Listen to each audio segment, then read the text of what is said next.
Hi, this is Julie, and I'm doing my discussion about my peeps.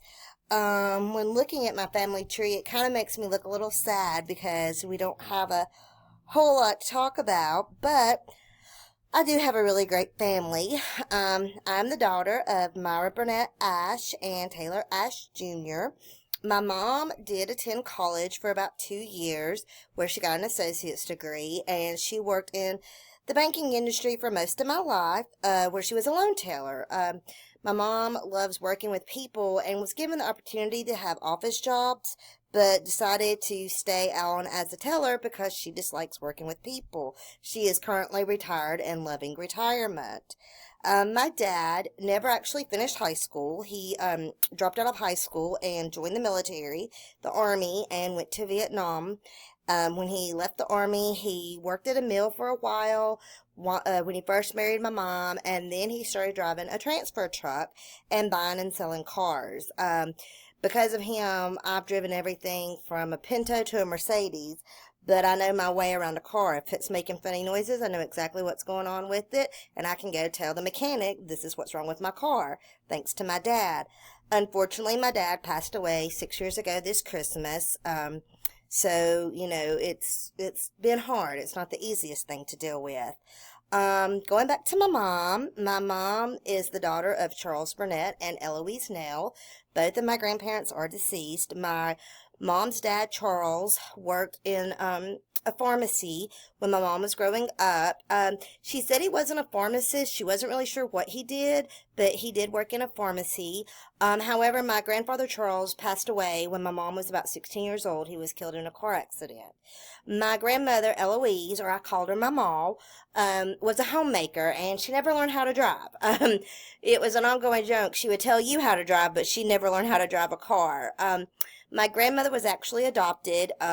She told me one time right before she passed away that she said her maiden name, like her original name was Brown.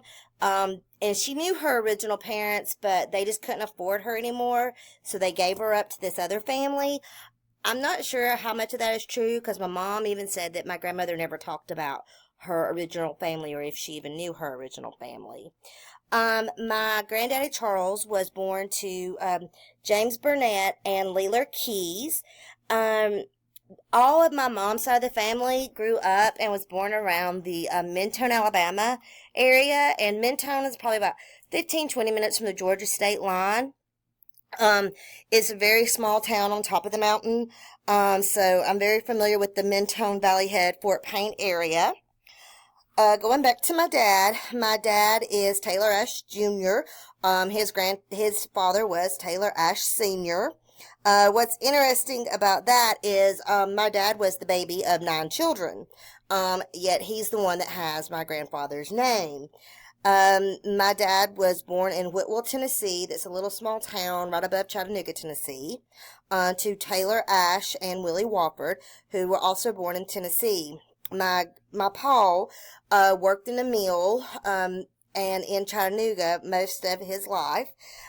He actually died in 1984 when I was 6, and my mom was pregnant with my little brother. My granny never worked. She was also a homemaker, and she also never learned how to drive. I do know that my pa was the son of Horace Ash, which is also was one of my uncle's names. And my grandmother, or my granny, was born to Thomas Wofford and Lily Eads. Like I said, my daddy was the baby of 9 children. I have 5 aunts and 3 uncles.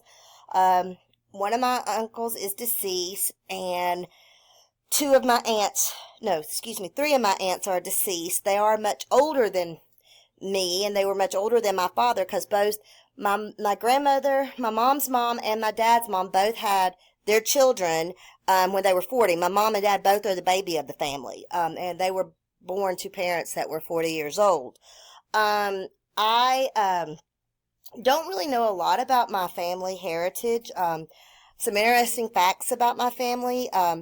We all have pretty much the same eye color, a very light shade of green, blue-green, to a gray color. My aunts, on my dad's side of the family, and my cousins on my dad's side of the family, and even my dad and my brother, we all have very naturally curly hair. My first cousin, Jill, and I have extremely curly hair compared to the rest of us, and I've always found that very curious. On both sides of my family, we all have a very olivey skin tone. When I was in Europe, in Italy, with sunglasses on, many times people would assume that I was an Italian until obviously I opened my mouth. Um, Another cool fact, where I grew up in Northwest Georgia has a high Cherokee Indian population. A lot of people have Cherokee Indian in their blood. However, as far as I know, we have no Indian in our blood. I find that interesting because it was such the Cherokee Nation is where started near where I grew up. I would like to look into more about my family history and our heritage and where we came from.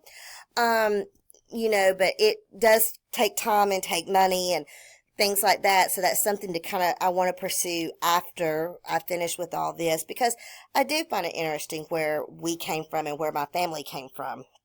Um, like I said, I have a very large extended family. We still get together with all my cousins and everything, but nobody really knows anything. So I think it would be kind of cool to be able to share some stuff with them. One other cool thing about my family, with all four of my grandparents, is they are considered part of the greatest generation. All four of my grandparents were born between 1905 and 1908. They all lived through the Great Depression and World War II. My Uncle Charles fought in World War II and I actually have his World War II uniform. Um, I, the reason I find that interesting is because, I'm part of the baby. My parents were the baby boomers. My grandparents were the greatest generation, and then I'm Generation X. So I think that's very interesting when you start looking at how family trees and things come to be. Um, let's see. Like I said, both my grandmothers were homemakers. They had my grandmother, my mom was an excellent seamstress, and she made money on the side doing that. My granny really didn't make a lot of extra money because I think she had so many kids and grandkids that they all just kind of took care of her. Both of my grandmothers lived into their 80s. However, both my grandfathers passed away early, obviously. But I kind of think it's a good thing that they lived till they're 80. Kind of gives me some hope. I hope you've enjoyed my family tree.